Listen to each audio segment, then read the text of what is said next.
नमस्कार साथियों, आप देख रहे हैं टारगेट विद चंदा यूट्यूब चैनल। मैं हूं चंद्रभान। तो जैसे कि हम प्राचीन इतिहास की सीरीज लेकर के चल रहे थे और उसमें हम लोगों ने पढ़ना शुरू किया था सिंधु घाटी सभ्यता को। तो सिंधु घाटी सभ्यता में हम लोग जो उसके महत्वपूर्ण नगर थे उसको पढ़ रहे थे। तो हमने हड़प्पा पढ़ लिया, मोहनजोदड़ो को पढ़ लिया, कालीबंगा को पढ़ लिया, हमने चन्हुदड़ो को पढ़ लिया और आज हमारा टॉपिक है धौलावीरा। तो धौलावीरा के बारे में हम बहुत ही व्यापक तरीके से जानेंगे, विस्तृत इसका अध्ययन करेंगे एक छोटे से वीडियो के माध्यम से। ये video UPSC pre, UPPCS, RO जैसे समीक्षा अधिकारी कहते हैं आदि सभी वनडे एग्जामों के लिए बहुत इंपॉर्टेंट है। और यहाँ पर जो भी तथ्य, जो भी फैक्ट बताए जाएंगे, कोशिश की गई है कि वो फैक्ट जल्दी से गलत ना हो। अच्छी अच्छी बुक्स, जो अच्छे अच्छे राइटर्स के द्वारा बताए गए तथ्य हैं, उनका इस्तेमाल यहाँ पर किया गया है। फिर भी हो सकता है कि कभी कभार गलतियां हो जाती हैं, लेकिन पूरी संभावना यहाँ पर है कि गलती एकदम ना हो। जो भी तथ्य, जो भी आंकड़ा दिया जाए वो एकदम श्योर हो, ताकि आप सुनिश्चित हो सके कि यहाँ पर जो भी पढ़ाया जा रहा है, जो भी फैक्ट आपको दिया जा रहा है, जो भी कंटेंट आपको प्रोवाइड किया जा रहा है वो ऑथेंटिक है। तो इस बात की उम्मीद मुझे भी है और आपको शायद आपको भी होगी और आप रख भी सकते हैं, क्योंकि कोशिश मेरी यही रहती है कि पूरा ऑथेंटिक जो है आपको मटेरियल मिले। तो आइए शुरू करते हैं धौलावीरा के बारे में। धौलावीरा, तो सबसे पहले तो इसका शाब्दिक अर्थ क्या होता है। तो धवल का मतलब होता है सफेद, साफ, तो उसी से बना है सफेद, और वीरा का मतलब कुआं। तो धौलावीरा का मतलब शाब्दिक अर्थ क्या है, सफेद कुआं। ठीक है, शाब्दिक अर्थ क्या है, सफेद कुआं। अब हम एक एक इसके पॉइंट्स पर बात करते हैं। जैसे कि हम प्रत्येक वीडियो में बात करते हैं कि उसकी भौगोलिक स्थिति, टीला, खोजकर्ता, विशेषता और प्राप्त साक्ष्य के आधार पर हम लोग बात करते हैं। उसी तरह से धौलावीरा को भी हम बहुत ही बेहतरीन तरीके से पढ़ने वाले हैं। दोस्तों, एक बात मैं और कहना चाहता हूं कि बहुत सारे लोग जो हैं वो करते क्या हैं, वीडियो को पूरा देखते नहीं हैं, बल्कि सीधा स्क्रीनशॉट लेकर के अपना बना लेते हैं मैटर। तो मैं उनको एक बार फिर बताना चाहता हूं कि मैं आपको प्रोवाइड तो कर ही रहा हूं मटेरियल आपको नोट करने के लिए, लेकिन बहुत सारी ऐसी बातें होती हैं जो मैं बताता हूं जो बोर्ड में मेंशन नहीं है। और कई बार ऐसा होता है कि जो लिखा है बोर्ड में वो एग्जाम में नहीं आता, बल्कि मेरे द्वारा बताई गई चीजें एग्जाम में आ जाती हैं। तो आप रटने पर जोर देते हैं, इसीलिए फटाफट स्क्रीनशॉट लिए और इसके बाद वीडियो देखना बंद कर देते हैं। तो ऐसा प्लीज ना करें, क्योंकि इससे आपका नुकसान हो सकता है। आप पूरा वीडियो देखें, देखने के बाद आप लास्ट में स्क्रीनशॉट लेकर के अपना नोट्स बना सकते हैं। ठीक है, तो इससे आपको ज्यादा फायदा मिलेगा। बाकी आपकी मर्जी, आप क्या करते हैं, कैसे पढ़ते हैं, वो आपके ऊपर डिपेंड करता है। तो हम बात करते हैं भौगोलिक स्थिति के बारे में इसके। तो कच्छ जिले के भचाऊ तालुके में ये स्थित है। कच्छ के जिले में आपने एक नाम सुना होगा, कच्छ का रण। हो सकता है आपको ये मैप दिख रहा हो, ये भारत का, ये थोड़ा सा मैंने ये कच्छ का रण और खंभात की खाड़ी का जो मैप है मैंने बनाया हुआ है, गुजरात के हिस्से वाला। तो यहाँ पर कच्छ का रण जो है वो ये बीच में है, अर्थात ये स्थल भाग में है। ठीक है, और इसमें जो है आसपास इसके नदियां भी बहती हैं, ये बीच में जल है। और ये आपको पता भी है कि कच्छ का रण एक विवादित स्थल भी रहा है। पाकिस्तान जो है इसका कुछ हिस्सा अपने आप में रखना चाहता है और अपने मैप पे दिखाता है। और ये एक जो विवाद है वो विवाद अंतर्राष्ट्रीय जो नियम है कि कोई अगर झील दो राष्ट्रों के मध्य में पड़ती है तो उसका आधा आधा हिस्सा दोनों पे होगा। लेकिन यहाँ भारत ये कहता है कि ये दलदल है, ये कोई झील नहीं है, इसलिए यहाँ पर ये नियम नहीं लागू होता। हालांकि यहीं से एक जो छांसी रेखा गुजरती है उसके आधार पर पाकिस्तान अपने हिस्से, अब यहाँ क्या है, इस तरफ ये पूरा पाकिस्तान है, पाकिस्तान इस पे अपना जो है अधिकार चाहता है। हालांकि वो ऐसा अभी तक कर नहीं पाया। तो ये बीच में कुछ हिस्सा जो है दलदली भूमि का हो गया है। हालांकि ये दलदल पहले नहीं रहा होगा, क्योंकि पानी जो, अगर हम हजारों साल पहले की बात करें तो हो सकता है ये समुद्र का जल यहाँ पर रहा हो, लेकिन धीरे धीरे समुद्र का जल पीछे खिसक गया होगा। तो यहाँ जो है जल नहीं रहा, अब सिर्फ दलदल है। ठीक है, सिर्फ दलदल है। तो ये जो दलदली भूमि है जिसे कच्छ का रण बोला जाता है, और ये कच्छ जिले में ही पड़ता है। और इसी कच्छ के रण, ये जो कच्छ का रण यहाँ पर है, और इसी कच्छ के रण में एक द्वीप पड़ता है जिसे खादिर बेट द्वीप कहते हैं।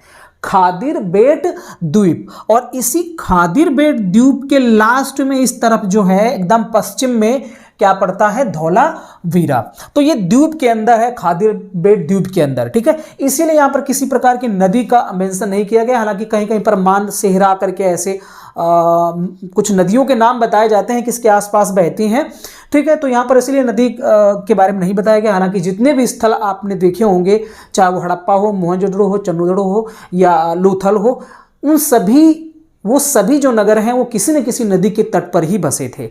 लेकिन ये जो है किसी नदी पे नहीं है, इस बात को थोड़ा सा ख्याल रखिए। तो खादिर बेट द्वीप पर ये धौलावीरा नगर स्थित था, ठीक है। अब इसके टीले के बारे में बात करें तो इस नगर को 3 भागों में बांटा गया है। पहला जो नगर था वो दुर्गीकृत था, ठीक है, जैसे दुर्ग टीला नाम दिया गया। फिर एक मध्यम नगर था और तीसरा था निचला नगर। तो ये इस नगर की एक खास विशेषता है कि जितने भी नगर पाए गए वो सामान्यतः हर जगह पर 2 टीले ही हुआ करते थे, 2 बस्तियां होती थी, ठीक है, 2 बस्तियां, एक पूर्वी बस्ती और एक पश्चिमी बस्ती। एक ऊंचाई पर रहता था, कौन सा, पश्चिमी वाला, और पूर्वी वाला थोड़ा सा निचले हिस्से पर रहता था। तो सामान्य बस्ती को पूर्वी वाला माना जाता था, और जो कुलीन वर्ग के लोग होते होंगे, मतलब जिनका जो शासन प्रशासन के लोग होते होंगे, वो दुर्ग वाले में रहते थे, जिसपे चारों तरफ प्राचीर लगाई जाती थी, बाउंड्री बनाई जाती थी। तो यहाँ एक ये चीज़ है, विशेषता ये है कि हर जगह पर तो 2 बस्तियां मिलती हैं, लेकिन धौलावीरा एकमात्र ऐसा स्थल है जहाँ से 3 बस्तियां मिलती हैं, दुर्ग टीला, मध्यम नगर और निचला नगर। 3 भागों में ये विभाजित किया गया था, ठीक है।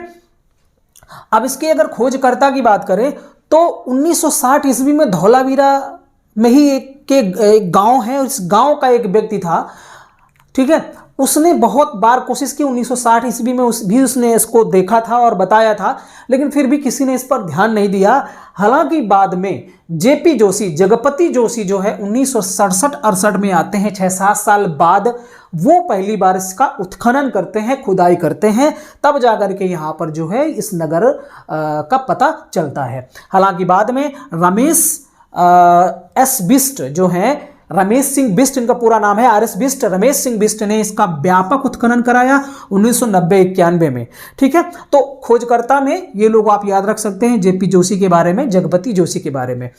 आगे इसकी विशेषता की बात करें तो यह नगर आयताकार बना था, ये इसकी विशेषता है, और यहाँ के निवासी उन्नत जल प्रबंधन में दक्ष थे। तो ये इस धौलावीरा स्थल का सबसे मोस्ट इंपॉर्टेंट पॉइंट है, उन्नत जल प्रबंधन, ठीक है, उन्नत जल प्रबंधन। तो जैसे मोस्ट इंपॉर्टेंट चीज़ों की बात करें, जैसे हम हड़प्पा की बात करते हैं, ठीक है, तो हड़प्पा नगर था, बहुत अच्छा। और इसके बाद हम बात करते हैं उसकी मोहनजोदड़ो की विशाल स्नानागार, विशाल अन्नागार, ये इसकी खास चीज़ थी।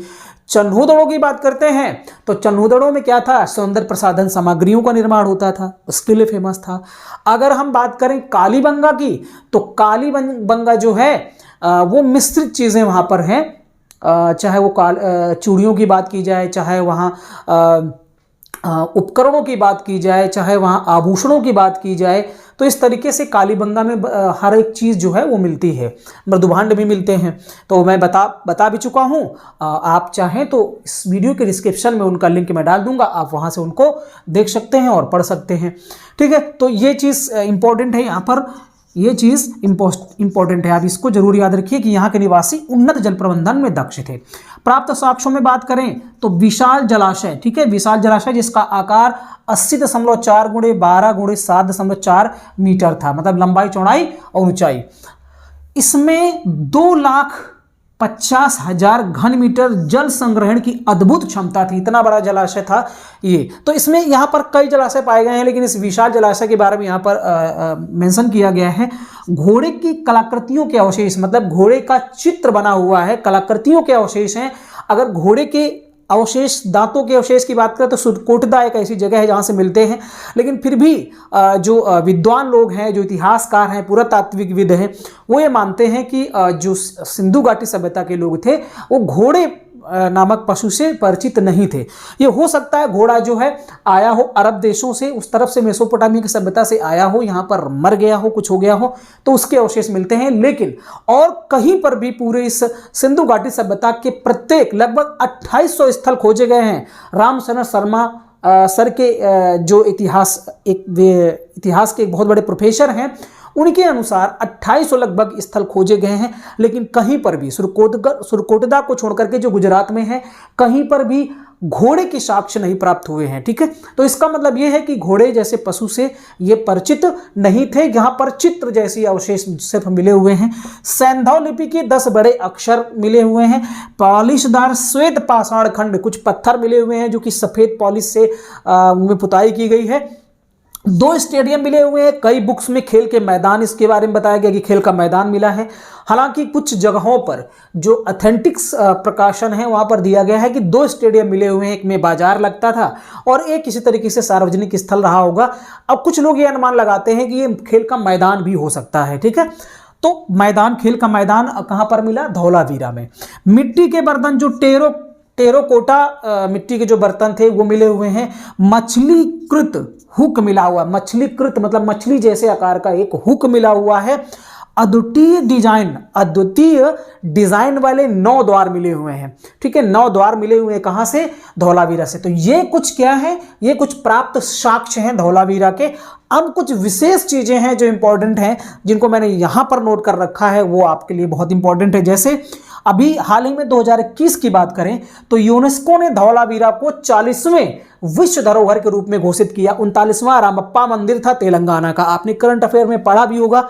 और ये डाटा मार्च 2022, कब तक? मार्च 2022 तक ऑथेंटिक है। उसके बाद हो सकता है कि कोई खोजा गया हो, लेकिन मार्च 2022 तक 40 जो है स्थलों को, भारतीय स्थलों को विश्व धरोहर में शामिल किया गया, जिसमें 40वां था धौलावीरा, 39वां था रामप्पा मंदिर तेलंगाना। ठीक है, मोहनजोदड़ो गणेरी वाला, कहीं पर गणवेरी वाला भी लिखा हुआ है। कैसे? गणवेरी वाला, कहीं पर बुक में ऐसे भी मिलेगा। ये फिर हड़प्पा और राखीगढ़ी के बाद Dholavira Indus valley civilisation, IVC का 5वां सबसे बड़ा नगर था। ठीक है, अब इसका मतलब क्या होगा? इसका मतलब ये होगा कि सबसे पहला बड़ा मोहनजोदड़ो, ठीक है, फिर इसके बाद गणेरी वाला, हड़प्पा, फिर उसके बाद राखीगढ़ी सबसे बड़ा है और धौलावीरा 5वां है। मतलब फर्स्ट, सेकंड, थर्ड, 4 इस तरीके से, और ये 5।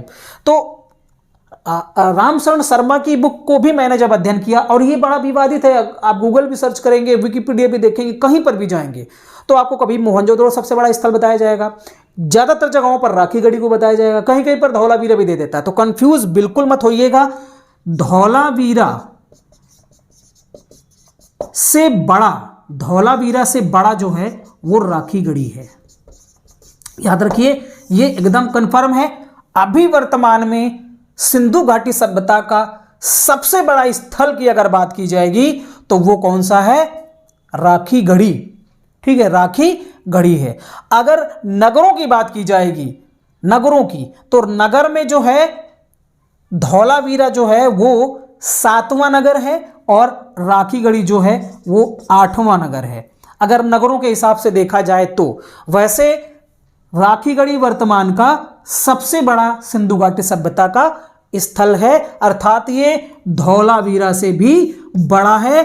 और ये जितने स्थल हैं, चाहे हड़प्पा हो, मोहनजोदड़ो हो, गणेरी वाला हो, इन सबसे बड़ा स्थल था धौलावीरा। लेकिन अब नवीनतम खोजों के अनुसार धौलावीरा से भी बड़ा स्थल कौन सा है? वो है दोस्तों राखीगढ़ी, और ये कहां पर है? हरियाणा। और हरियाणा पे ही बनावली भी है, याद रखिएगा, बनावली भी हरियाणा में ही है। ठीक है, तो राखीगढ़ी वर्तमान का सबसे बड़ा पुरातात्विक स्थल है सिंधु घाटी सभ्यता का। इसके बाद एक इंपॉर्टेंट चीज और है कि धौलावीरा कर्क रेखा पर स्थित है। धौलावीरा कर्क रेखा पर स्थित है। कर्क रेखा भारत के कितने राज्यों से होकर के गुजरती है? आप कमेंट करके बताइए। ठीक है, कमेंट करके बताइए। तो धौलावीरा के ऊपर से एकदम जो है ये कर्क रेखा गुजरती है। अब इनका व्यापार कहां कहां से होता था? धौलावीरा के जो लोग थे, इनका व्यापार राजस्थान, ओमान जिसे मगन कहते थे, और वर्तमान का जो संयुक्त अरब अमीरात है वहां से इनका व्यापार होता था। कच्चा माल वहां से मंगाया करते थे और इसके बाद फिर इनका उत्पादन करके ये निर्यात किया करते थे, बाद में चीजों को निर्यात किया करते थे। ठीक है, यहाँ के निवासी धातु विज्ञान जानते थे। धातु विज्ञान का मतलब है कि किस धातु को किस धातु में मिला देने थे, मिक्स कर देने से कोई नई धातु बन जाएगी, इस तरीके के ज्ञान से ये परिचित थे, अर्थात धातु विज्ञान इनको पता था। ठीक है, तो इस तरीके से हमने यहाँ पर धौलावीरा के बारे में काफ़ी कुछ जानने का प्रयास किया हुआ है। आपके एग्जाम की दृष्टि से भी काफ़ी ये महत्वपूर्ण चीज़ें हैं। हो सकता है कि बहुत सारी चीज़ें आपको पहले ना पता रही हों। मेरी कोशिश यही रहेगी कि आपको किसी भी नगर या स्थल से संबंधित जो ऑथेंटिक और नई सूचनाएं हैं वो आपको जरूर मिलती रहनी चाहिए। करंट अफेयर को जोड़ करके भी आपको बताया जाता रहेगा। तो इस वीडियो में इतना ही, फिर मिलते हैं किसी एक और महत्वपूर्ण नगर के साथ में, सिंधु घाटी सभ्यता के एक विशेष नगर के साथ में। तो इस वीडियो में इतना ही, फिर मिलते हैं नेक्स्ट वीडियो में। Thank you.